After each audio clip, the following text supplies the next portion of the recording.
సంచలన. నెక్స్ట్ పాడడానికి ఏ సింగర్ వస్తున్నారు మమ్మల్ని ఆనందింపజేయడానికి? Please welcome.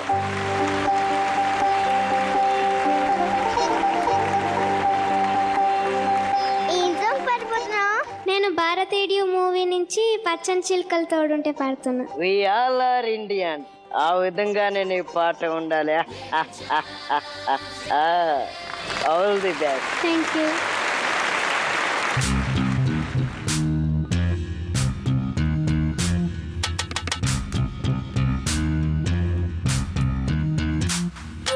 పచ్చని చిలుకలు తోడుంటే పాడే కోయిల వెంటుంటే భూలోకమే ఆనందానికి ఇల్లు. ఈ లోకంలో కన్నీరింకా చెల్లు. పచ్చని చిలుకలు తోడుంటే పాడే కోయిల వెంటుంటే భూలోకమే ఆనందానికి ఇల్లు. ఈ లోకంలో కన్నీరింకా చెల్లు. చిన్న చిన్న గూటిలోనే స్వర్గముందిలే.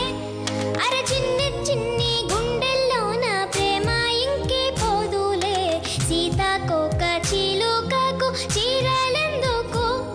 అర ప్రేమ ఉంటే చాలునంట, డబ్బు గిప్పులెందుకంట.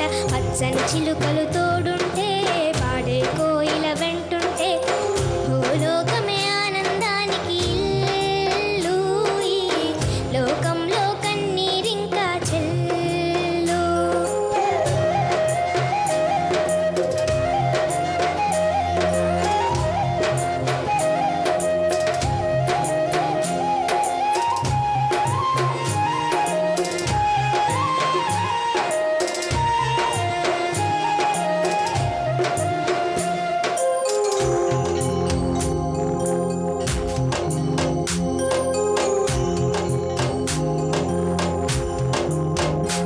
అందని నిన్నే ఆనందం, అందే మన్నే ఆనందం.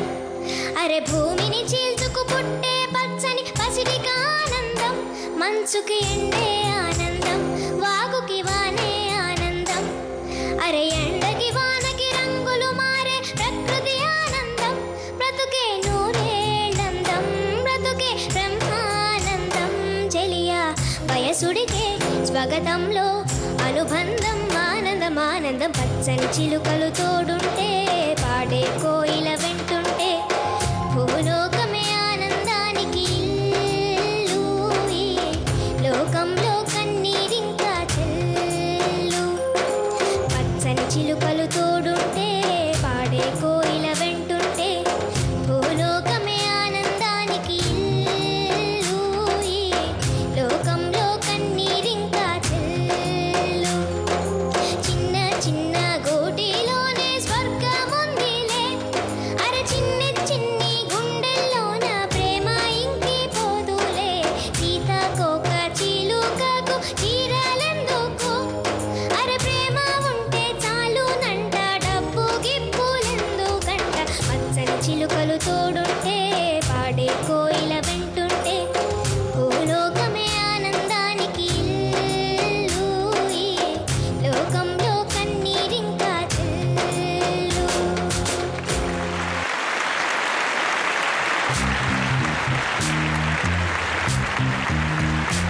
చాలా బాగా పాడావు. Thank you.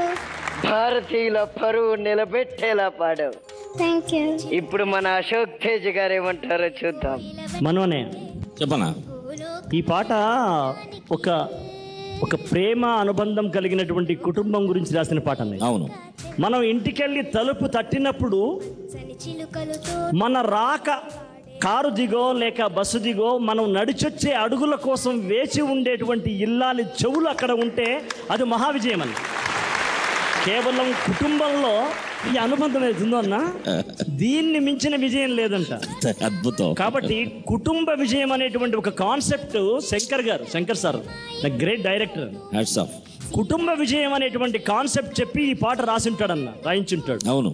దీంట్లో మీరు ఒక్కొక్క లైన్లో చూడండి, కుటుంబంతో మనం ఎలా ఉండాలి, మనం కుటుంబంలో ఎలా ఉండాలనేటువంటి కాన్సెప్ట్కి మహాద్భుతమైనటువంటి అక్షర రూపాయలు ఇచ్చిన వైరముత్తు గారికి దండం పెడతాం. నిజం. తెలుగులో దీపావళి పండుగ నాడు కుటుంబ విజయం కోసం రాసినటువంటి ఈ పాట పాడావు. I like you, I love you, I appreciate you.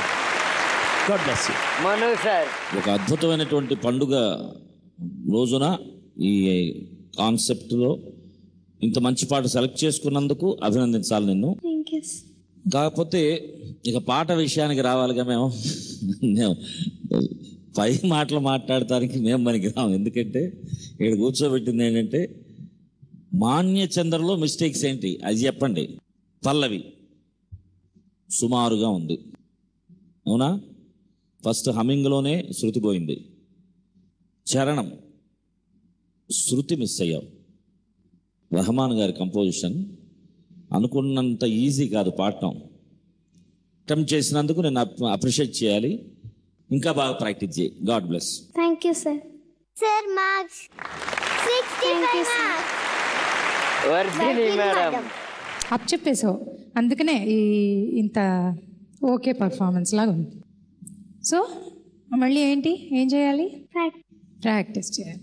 All the best. Thank you. 65 marks. Murali sir. Brother Murali గారు. పాట చాలా కష్టమైన పాట తల్లి, అంత ఈజీ పాట ఏం కాదు. ఆ భావాన్ని అర్థం చేసుకొని చక్కగా పాడాలి. అలా ప్రాక్టీస్ చేయి, సరేనా? Okay sir. God bless you. Thank you sir. 70 marks. Judges చెప్పారు కదా, అవన్నీ కరెక్ట్ చేసుకొని పాడాలి. Okay okay. All the best. Thank you. All the best. Thank you.